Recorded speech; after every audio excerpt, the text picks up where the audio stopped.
Bonjour et bienvenue au podcast Revenir à soi. Mon nom est Chantal Binet. Je travaille dans l'accompagnement via le coaching et la formation depuis bientôt 25 ans.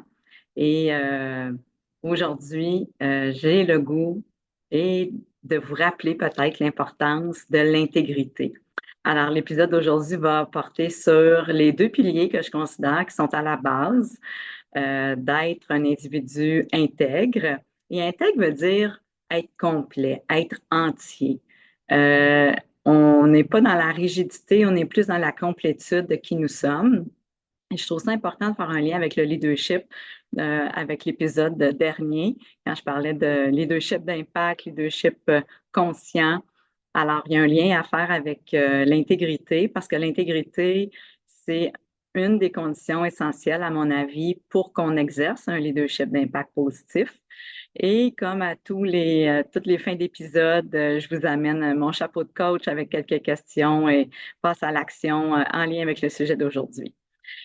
Donc, l'intégrité, je trouve qu'on en a besoin encore, peut-être davantage étant ici ou de parler davantage d'intégrité. C'est pour ça que je faisais un lien un peu avec, ça ne veut pas dire d'être rigide, ça veut dire qu'il faut que je sois honnête avec moi et je clarifie avec moi ce dont j'ai besoin et comment je dois m'aligner pour justement respecter qui je suis et respecter dans le sens être au service de soi-même pour être à son meilleur. Et quand je suis à mon meilleur avec moi, je suis capable d'être à mon meilleur avec les autres. Donc, deux piliers que je considère vraiment être importants pour l'intégrité, ce sont nos valeurs et ce sont nos besoins. Alors, commençons avec les valeurs. Les valeurs, c'est comme un guide, c'est une boussole, c'est le gardien et la gardienne de comment se comporter, comment prendre nos décisions. C'est ce qui nous aide à choisir dans la vie. J'appelle ça souvent un filtre décisionnel. C'est souvent une conversation que j'ai avec ma clientèle, autant au niveau personnel, parce que c'est pas un exercice qu'on fait régulièrement, puis on change dans la vie, fait que c'est important de revenir à la base, justement, puis de revoir nos valeurs. Surtout que je travaille avec beaucoup d'entrepreneurs et qui ont un exercice à faire de positionner les valeurs à l'intérieur de leur entreprise pour s'assurer justement d'être le gardien des actions, des comportements, des décisions que l'on prend à l'intérieur de l'organisation. Donc, on va commencer avec soi. Donc, nos valeurs, c'est, comme je disais, un filtre décisionnel et sans s'en rendre compte, bien souvent, c'est ce qui nous permet de dire oui ou de dire non à une situation, à quelque chose. Et comme je le disais aussi, c'est pas un exercice qu'on fait régulièrement. Donc, l'épisode d'aujourd'hui, pour moi, c'est de ramener le focus là-dessus pour vous ramener à faire l'exercice de recibler quelles sont vos valeurs aujourd'hui. Et je parle de valeurs fondamentales. On peut en avoir plusieurs valeurs, mais quelles sont vos valeurs fondamentales à ce moment ici dans votre vie? Pourquoi c'est si important? C'est que nos valeurs aussi, c'est comme de la colle, hein? Ça colle ou ça décolle. On le voit dans les relations, on le voit au travail avec des collègues, on le voit dans nos familles aussi, on le voit sur les réseaux sociaux aussi.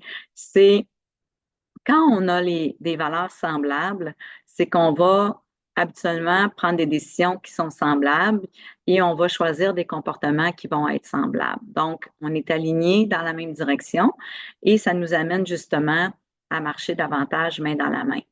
Quand on a un conflit au niveau de nos valeurs, on a un écart au niveau de nos valeurs, c'est que justement, on sent que notre intégrité est un peu plus mise au défi où notre intégrité ne sera pas respectée. Et quand on a un conflit au niveau des valeurs, c'est là habituellement qu'on va se séparer parce qu'on ne voit plus les choses de la même façon. Euh, nos valeurs, c'est ce qui a de la valeur pour nous. Donc, quand on n'a pas autant le même focus sur ce qui peut-être avant nous rassemblait et maintenant ça nous divise ou ça nous éloigne, ça fait en sorte que c'est sûr qu'on va davantage se désengager, même si des fois on ne quitte pas toujours la relation, on ne quitte pas toujours l'employeur ou l'environnement dans lequel on travaille, c'est qu'on va probablement se désengager émotionnellement et ça crée de plus en plus un vide entre nous deux. Donc, ça fragilise beaucoup les relations, ça fragilise un environnement de travail. Et ça ne veut pas dire qu'on est des mauvaises personnes ou que là, automatiquement, il faut juger l'autre. C'est normal que l'on évolue avec le temps. Probablement que vous avez des amis que vous avez connus au primaire ou au secondaire et qui, avec les années, on a évolué de façon différente et on ne sait pas euh, attarder aux mêmes valeurs avec le temps. Et c'est normal qu'à un moment donné, on se sépare. Dans la vie amoureuse, on le voit aussi. Quand on s'est connus il y a 10 ans, il y a 15 ans passés, on était alignés d'une certaine façon parce qu'on avait telle sorte de vécu. On a un vécu différent. Souvent, avec l'arrivée des enfants aussi, ça va amener ça. Et il y a aussi des valeurs culturelles qui sont très fortes aussi d'un pays à l'autre. Et plus on est dans la multiculturalité, ben, ça fait en sorte qu'à ce moment-là, on peut avoir un écart de valeurs. Est-ce que ça veut toujours dire qu'il va y avoir des conflits? Non. Mais c'est pour ça que j'en parle aujourd'hui. C'est tellement important de nommer nos valeurs, de les reconnaître, de les connaître, de les comprendre, de les nommer et de sensibiliser les gens autour de nous, de les informer de nos valeurs. C'est pas nécessairement une conversation que l'on a avec les gens. On va probablement sans s'en rendre compte parler de nos valeurs sans nommer comme telles que ce sont des valeurs. Mais je pense qu'un exercice, en tout cas, que moi je vous invite à faire aujourd'hui, c'est de revenir à l'intérieur de vous, puis de refaire un constat de qu'est-ce qui est vraiment une valeur fondamentale pour vous à ce moment ici. Une valeur fondamentale, c'est qu'est-ce qui est non négociable pour que je sois intègre avec moi-même. Et quand je suis intègre avec moi-même, je suis capable d'être intègre avec les autres. Quand je suis intègre avec moi-même, je suis honnête avec moi-même. Et c'est aussi une action que je pose de respect de soi. OK? Donc, quand je me respecte, quand je connais mes valeurs, quand je suis capable d'aligner mes bottines avec mes babines, c'est-à-dire d'aligner mes actions et mes décisions en fonction de mes valeurs, ça fait en sorte que je suis quelqu'un de plus droit dans la vie, à ne pas confondre avec la rigidité. C'est juste que je suis alignée, puis c'est très clair qui je suis. Et ça fait en sorte que aussi, pardon, j'attire à moi davantage des relations puis des situations qui sont alignées avec qui je suis. Et je ne fais pas comme des fois, quand on veut plaire à quelqu'un, on apprend à connaître quelqu'un, puis on a peur de ne pas être aimé, on a peur de créer des conflits. On va peut-être moins être solide face à nos valeurs, on est moins intègre, mais quand on fait ça, c'est pas notre intention, mais on est davantage malhonnête avec les gens, on n'est pas transparent, on n'est pas assez solide. Donc, plus je suis intègre face à mes valeurs, plus je suis solide, plus je suis confiant, ça fait en sorte que ça l'amène la meilleure version de moi. Ça fait en sorte que je suis à mon meilleur dans mes relations aussi, ainsi qu'au travail. Donc ça, pour moi, c'est le premier pilier. Le deuxième pilier, ce sont nos besoins. On a des fois une relation un peu, comment je peux dire, amour-haine avec nos besoins. On a beaucoup été éduqués, surtout la génération X, les baby boomers, puis ça a teinté aussi les générations d'après. Euh, Puis des fois même la religion est là-dedans, que nos besoins ne sont pas importants, les besoins des autres sont plus importants et c'est égoïste de s'occuper de ses besoins. Il y a une différence entre être égoïste, égocentrique, parce que je considère que mes besoins sont plus importants que tes besoins. Mais là, on ne parle pas de ça. Combler ses besoins, à la base, c'est notre responsabilité et c'est ce qui va nous permettre aussi d'être intègre. Pourquoi? Parce que quand mes besoins sont comblés, mes besoins prioritaires à tout le moins sont comblés, ça fait en sorte que mon seau est plein. C'est une analogie que j'utilise souvent, vous m'avez déjà entendu parler. Quand mon seau est plein, mes besoins sont comblés, ça fait en sorte que je rayonne davantage, je suis à mon meilleur, je suis capable d'être plus généreux de mon temps, de mon écoute, de ma patience, parce que je vais mieux. Je me suis occupée de mon bien-être, je me suis occupée de mon mieux-être. Je comble mes besoins qui font en sorte que je sais que quand cette partie-là de moi comme personnellement, moi, j'ai besoin de contribuer dans mon quotidien. J'ai besoin d'avoir un impact, pas toujours un grand impact. J'ai besoin de sentir que je suis utile et que je sers à quelque chose. Est-ce que je le fais à n'importe quel prix? Non. Mais je suis consciente que ça fait longtemps que c'est un besoin que j'ai. Donc, je me suis souvent investie dans des comités, j'ai fait du bénévolat, participé à des CA, donné de différentes façons pour contribuer, faire du bien. Ça remplit mon seau de le faire. Si je le faisais en ne pas respectant mes autres besoins, bien là, ça fait en sorte que ça viderait mon seau.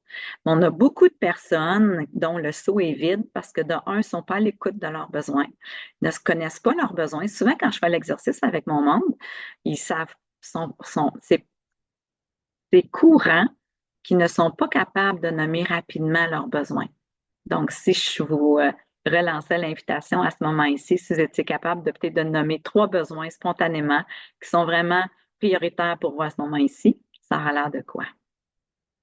Donc, ça pour dire que c'est notre responsabilité, puis j'en parle aujourd'hui parce que on a inconsciemment, souvent, le réflexe de s'attendre à ce que les autres comblent nos besoins.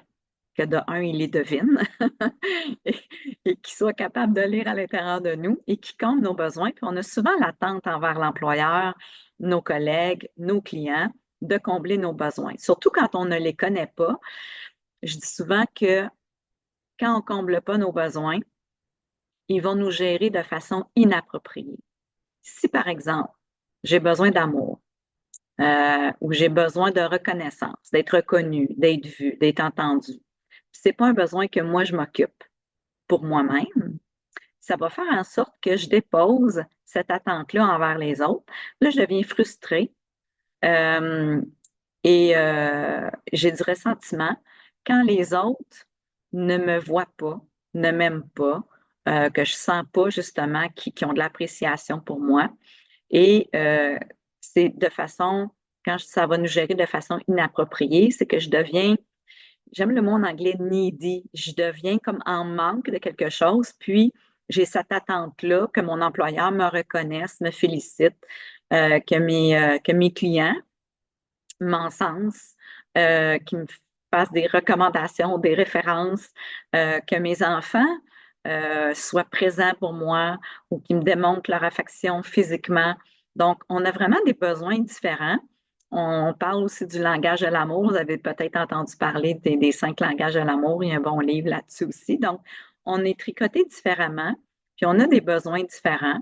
Donc, c'est important à la base de se rappeler que pour être en intégrité, j'ai besoin de connaître et de comprendre mes besoins pour que justement, ils ne me gèrent pas de façon inappropriée, que je me donne des actions dans le quotidien pour m'assurer que je les comble.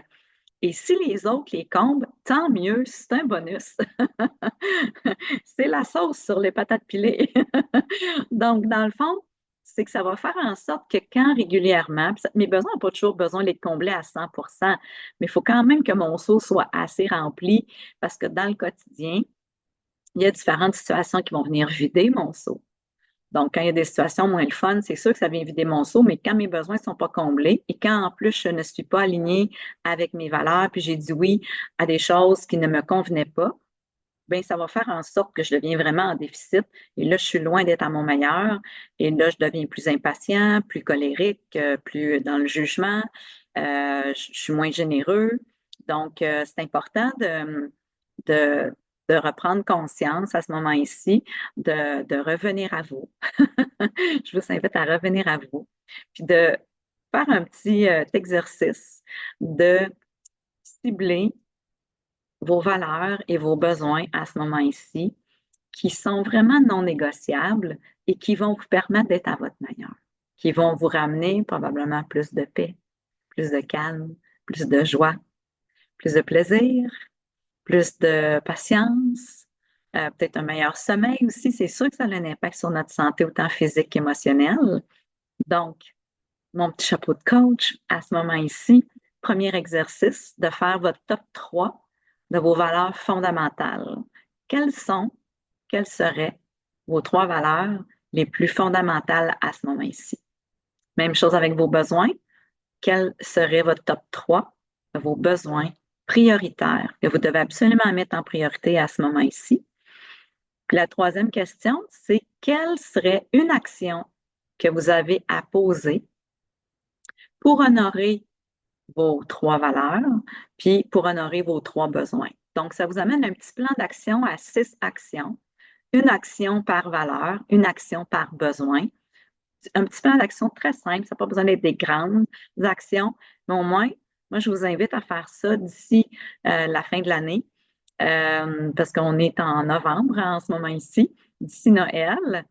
De vous faire ou si on écoute l'épisode à un autre moment de l'année, dans le prochain mois, qui vous invite à vous donner vraiment un plan où est-ce que vous êtes focalisé, vous êtes rigoureux pour revenir à vos valeurs et à vos besoins.